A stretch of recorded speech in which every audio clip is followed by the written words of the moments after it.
আজকে সরস্বতী পুজো, যদিও কালকেও সরস্বতী পুজো ছিল, এবার দুদিন, কেউ কালকে করেছে, কেউ আজকে করছে। আমি আজকে একটা কথাই বলবো যে আমরা যখন ছোট ছিলাম তখন যে উন্মাদনা আমরা দেখতে পেতাম সরস্বতী ঠাকুর নিয়ে, এখন সেই উন্মাদনাটা দেখতে পাই না। কেন কি জন্য আমি তা বলবো না, তবে আমরা ছোটবেলায় বাবা মায়ের কাছে বকুনি খেতাম, সব জায়গায় যেতাম, কোটো বাজিয়ে চাঙা তুলতাম, বাড়ি থেকে কাপড়, এর বাড়ি ওর বাড়ি থেকে কাপড় নিয়ে গিয়ে প্যান্ডেল করতাম রাত জেগে। রাত্রিবেলায় বাড়িতে প্রচুর বকুনি খেতাম, কিন্তু আমরা খড় পেতে তার মধ্যে শতরঞ্চি বিছিয়ে আমরা ওই শীতের মধ্যে রাত্রিবেলায় শুয়ে থাকতাম। সকালবেলায় ঘুম থেকে উঠেই কোথাও ফুল আনা, কোথাও দুধ জোগাড় করা,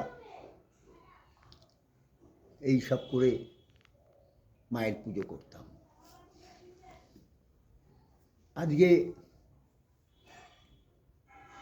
আমি কিছুদিন আগেও দেখেছি আমাদের পাড়াতে সরস্বতী ঠাকুর নিয়ে আসা হতো রাত্রিবেলায়, প্রচুর ছেলে প্রচুর মেয়ে এর মধ্যে যোগ দিত।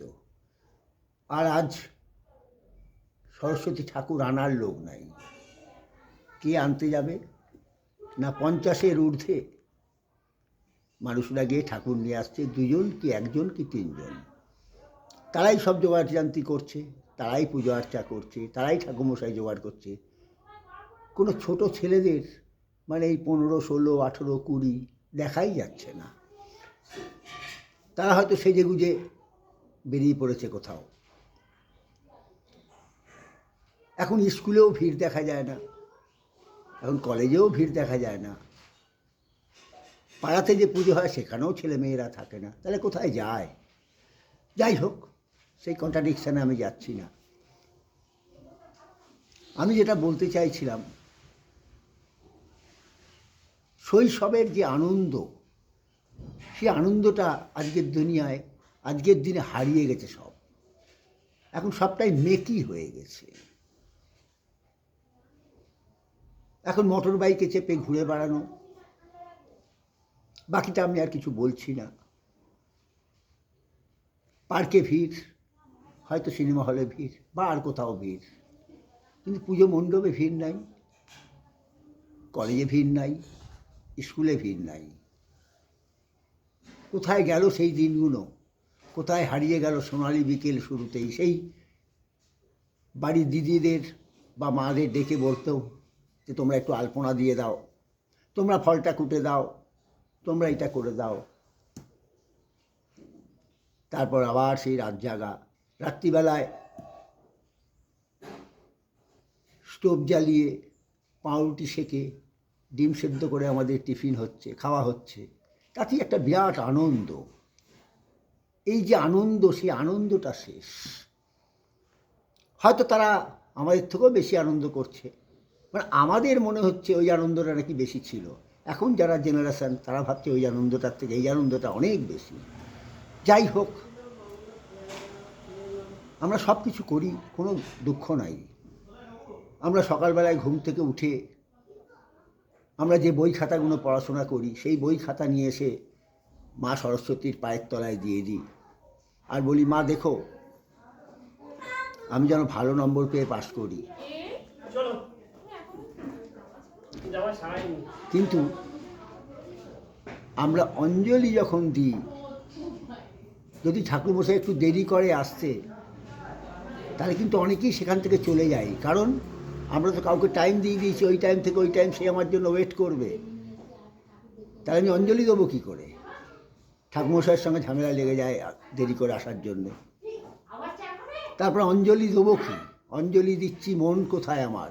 আমার ফোন বেজে উঠছে, কই এত দেরি হচ্ছে কেন? ব্যাস, অঞ্জলি মাথায় উঠে গেল।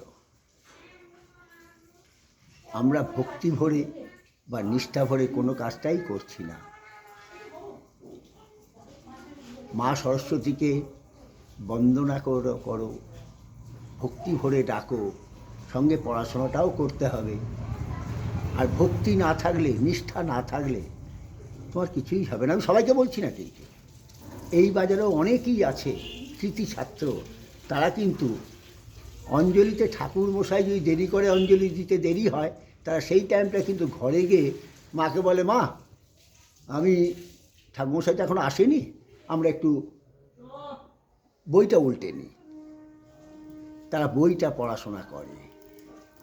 আসল অঞ্জলি কিন্তু সেইটা, আসল অঞ্জলিটা ওইটা নয়। আসল অঞ্জলি হলো এইটা যে সবসময় নিষ্ঠা ভরে পড়াশোনাটা করছে। তারাও কিন্তু ঘুরতে যায়, তারাও কিন্তু পুজোর দিন মন্দিরে যায়, তারাও কিন্তু কলেজে যায়, কলেজের বন্ধুবান্ধব নিয়ে রেস্টুরেন্টে যায়, কিন্তু তাদের ধ্যান ধারণা যেটা থাকে সেটা হলো নিষ্ঠা ভরে পড়াশোনাটা করা। তাই তারা কিন্তু সাকসেস হয়। আর আমি তুমি যারা ভক্তি তো দূরের কথা, অঞ্জলি দেওয়া তো দূরের কথা, সারা বছর বইয়ের পাতা উল্টায়নি, শুধু বইগুলো মা সরস্বতীর সামনে নামিয়ে দেখে বলি, মা দেখিস মা, তোর সামনে বই রেখে গেলাম, আশীর্বাদ করিস যেন ভালোভাবে পাস করে যাই। হয় না, হয় না। তাতে এইখানেই ফার্স্টের সঙ্গে লাস্টের তফাৎ। তাই বলবো, পুরনো দিনের ফিরে আসতে আমি বলবো না, কিন্তু পুরনো দিনের কিছু কথা তোমাদের যারা বয়স্ক আছে, বাবা হোক, মা হোক, দাদা হোক, তাদের কাছে শুনো, আর একটু পরিবর্তন করো নিজেদেরকে। সবসময় জেনে রাখবে, আমি তুমি যেই হই, যদি বয়স্ক মানুষের কিছু কথা শুনি, হয়তো উপকারই হবে, অপকার হবে না। যাই হোক, আজকের দিনে সবাই আনন্দ করো, সবাই ঘুরে বেড়াও, খাওয়া দাওয়া করো, কিন্তু কাল হোক পরশু হোক আবার পড়াশোনায় মন দিও। এইটুকুই শুধু বলবো, আর আমার কিছু বলার নেই। সবাই ভালো থেকো।